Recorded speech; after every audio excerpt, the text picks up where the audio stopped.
Howdy-ho, Andrew here, aka Kelpier, aka Shadowson. Welcome to the Onion Buns and welcome to another episode of Tales of Neverwinter Nights. So as I said last week, we're going to go into a three-part series of stories here by Bryn Mill. Bear with me, Bryn Murrell. He's written a three-parter, so that's what we're going to be doing in this video. And I don't know who the character is, just so you know up front. It's not a name that stands out to me. Maybe met him once, twice, don't know. Or her, honestly, don't know. So, yeah, this will be new for me too. So anyway, sit back and enjoy. Roads, Part 1 by Bryn Murrell. The evening swam over the countryside, cold and foreboding. The drow city of Errol, and I'm just going to leave it at there, however, was not daunted by the night. Darkness being the only friend to the dark elves. Secret plans were forming, assassinations were agreed upon, and temporary alliances were forged as the moon rose high above the mountains of Lavin. Time out. Seriously, who comes up with these names? Like, do they close their eyes and type consonants and go, this is my drow language? Okay, on timeout. The small city prospered, having beaten down the surrounding towns and villages into submission. Although tedious at best, the fear that held them at bay was strong, and the drow feared no action from them and enjoyed free reign in the area. For Maya, a young female Shibboleth, it was a night she had looked forward to for many weeks. She had had her eye on the dashing Quelvaruk, or house assassin, of the favorite house in the city. Being a rogue, she held no rank and realized she had no power to order him to do as she wished. He was somewhat arrogant, and if he had ever bothered to notice her, would not have given her even the basic respect that a female deserved, rogue or not. She knew his every move, however, watching him walk the streets, talk with his comrades, and carry out assassinations commanded by his matron. She was always there, just out of sight. It would almost be a credit to her that she was able to do this, given the fact that he was the most cunning assassin the house had ever had the luck to have. She watched, biding her time. She knew she wanted him and hated the power he had over her without even knowing it. But she had resolved to turn the tables on him tonight. She knew of his plans this night, as he did every third night after the full moon.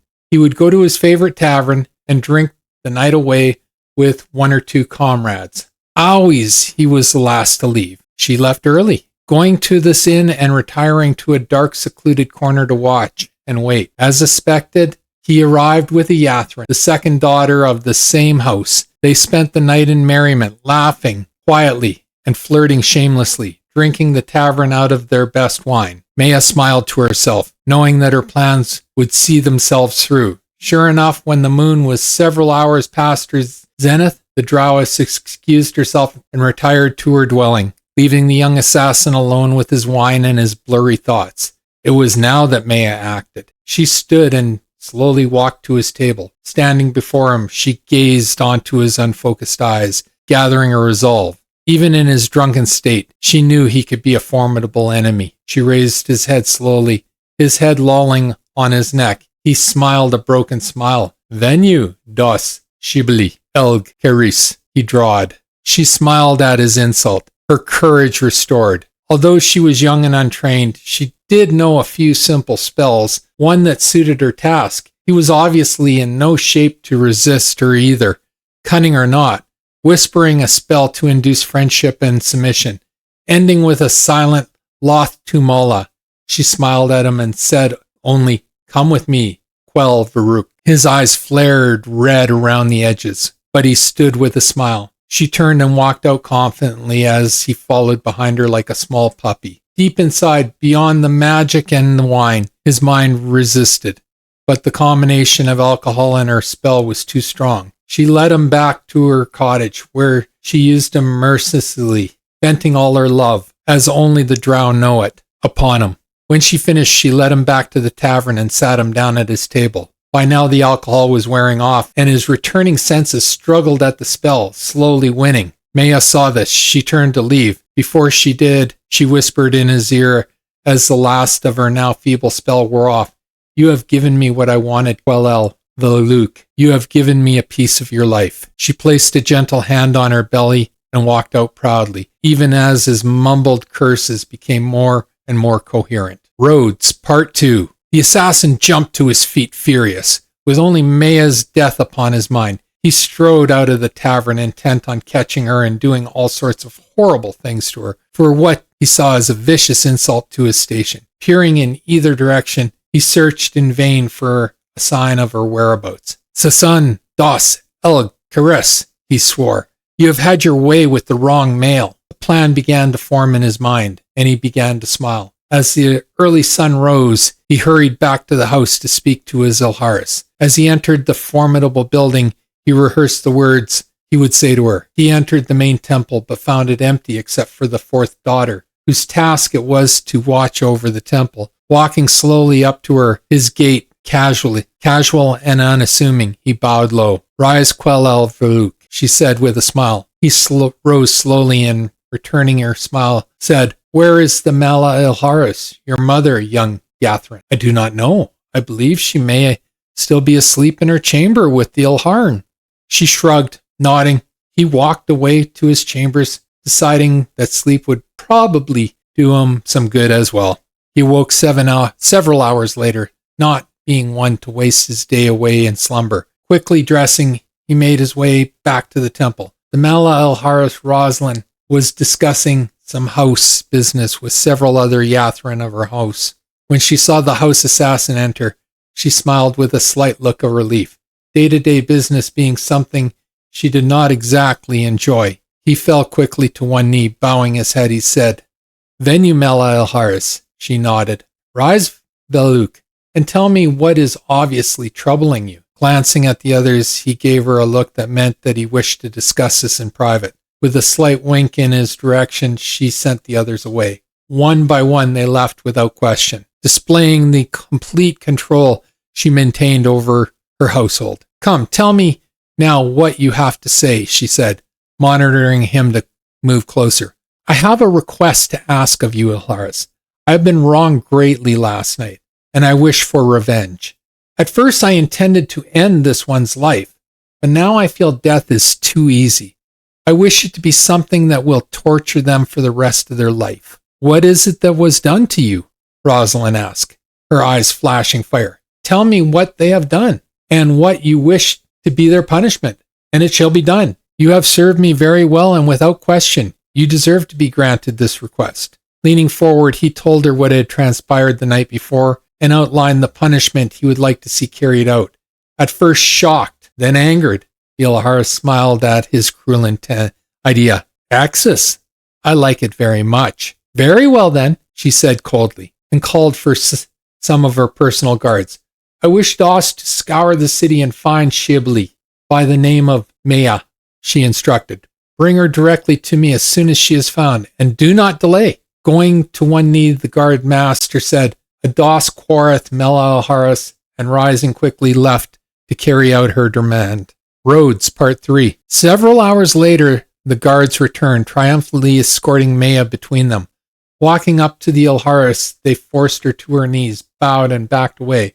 Rosalind smiled and said, So, Maya, you have decided to exact your wishes upon my Quelel Farouk without my permission. Maya remained kneeling, her head down.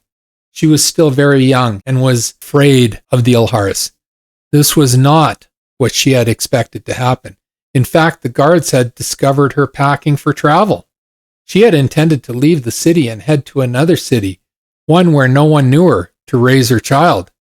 No, Mala Haris, I did not intend to offend you, she shivered. Well, you have, and it is much, much too late to be sorry. You have acted, and now you must bear the consequences of your actions. Rosalind smiled and glanced up at the assassin, who stood beside her, also smiling in satisfaction. Bring Tyke in, she said. The assassin turned and entered the side room of the temple, returning a moment later with a large scowling drow. The matron turned back to face Maya. This is Tyke. You and he shall be bound together immediately. Now do not think that I am taking pity on you, she smiled. Tyke is somewhat insane. One of the symbols of his insanity is he hates females. However, he knows that this is an aberration, and in order to attempt to make up for it, he has sworn his undying loyalty to me, that he will follow my every command. He has proven this more than any other male could. She glanced at the other males who were listening, giving them something to think about. Tyke, she said as she glared down at Maya, this Shibboleth has angered me greatly, more than any has ever done before. I therefore give Doss permission to hate her, to give your insanity total release upon her. You both shall swear blood vows to each other that you can never break. Then you both must leave the city at once, never to return. Turning to smile at Tyke, she spoke again. You may deal with her as you wish. With that she stood, motioned Tyke to follow her, and walked over to stand before Maya. Rise, foolish one, she said. Maya hesitantly stood, tears streaming down her face. Chuckling, the Ilhara spoke, Mala, Quaval, Sharis, Loth. And some more drow. The matron took Tyke's hand and forced Maya to take his hand and kneel before him. With a slight wave of her hand, a collar and leash appeared, which she placed upon Maya's neck. Handing the leash to Tyke, she nodded to him, turning and walked out of the temple, stopping to whisper to the assassin, escort them out of the city, she said, and give Tyke provisions and one horse. Ensure that they leave, then post notice in the city of my wishes. She is no longer welcome here, and shall be killed on sight. Thinking for a moment, she continued, Tyke as well? I am tired of his insanity, blemishing my house. She turned on her heel and walked out, smiling to herself. The Quel'Veluk moved to carry out her wishes. And that was Roads 1, 2, and 3. That was very well written, giving us a real insight into the sadistical nature, chaotic sadistical nature of the Drow society, and how much power the matron mother really does hold. And yeah, that's one of the better stories I've ever read, really detailing that. So well done, person whose name drives me insane, because I can't pronounce it. Very well done. And that's the video for this week. If you like the video, leave a like, a subscribe, and a share. I'm trying to grow my channel, and a like, a subscribe, and a share does me wonders, and I do appreciate it. It takes 1 second to subscribe, costs you absolutely nothing, helps me immensely. Just hit the subscribe button on the bottom of the screen. If you're watching this on Rumble, please follow my channel. Always feel free to leave a comment. I encourage everybody to leave a comment. Not only does it get us interacting, it really does help me with the YouTube algorithm and getting more eyes on my videos. And as always, pew pew pew and shit, thanks for watching. Have a great day. Bye.